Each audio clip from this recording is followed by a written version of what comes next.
Ćao drugari, ja sam Uroš Manojlović, diplomirani mašinski inženjer i student master studija Mašinskog fakulteta Univerziteta u Beogradu. Kad sam bio vrlo mlad, baš kao i vi sada, u osnovnoj školi, nisam znao kojim putem krenuti, bio sam vrlo daleko od svoje sadašnje profesije, te sam u razgovoru sa roditeljima odlučio da upišem gimnaziju Svetozar Marković i nisam se pokajao.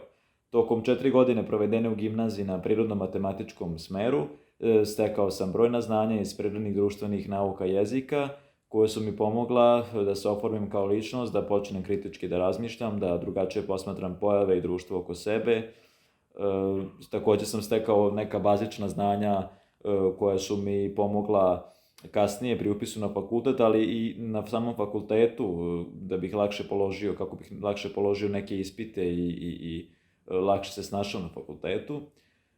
O gimnaziji imam samo reči hvale, o profesorima, to su izuzetni ljudi, široko obrazovani, koji su spremni da uvek da prepoznaju nagrade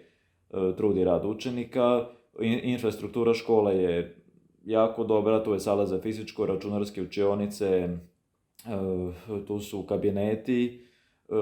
znači sve je opremljeno tako da je učeniku omogućen normalan rad. Nije sve u oceni, to čovek shvati kasnije u životu, nešto i u druženju. Ja sam se družio, imao sam svoj krug prijatelja, mi smo snimali film u školi i igrali smo fudbal, turnir u fudbalu, svirali smo,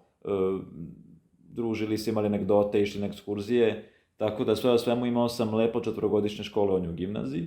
a vama bih preporučio da na leto kada bude upis na prvo mesto liste želja stavite gimnaziju Svetozar Marković, jer verujte, nećete pogrešiti.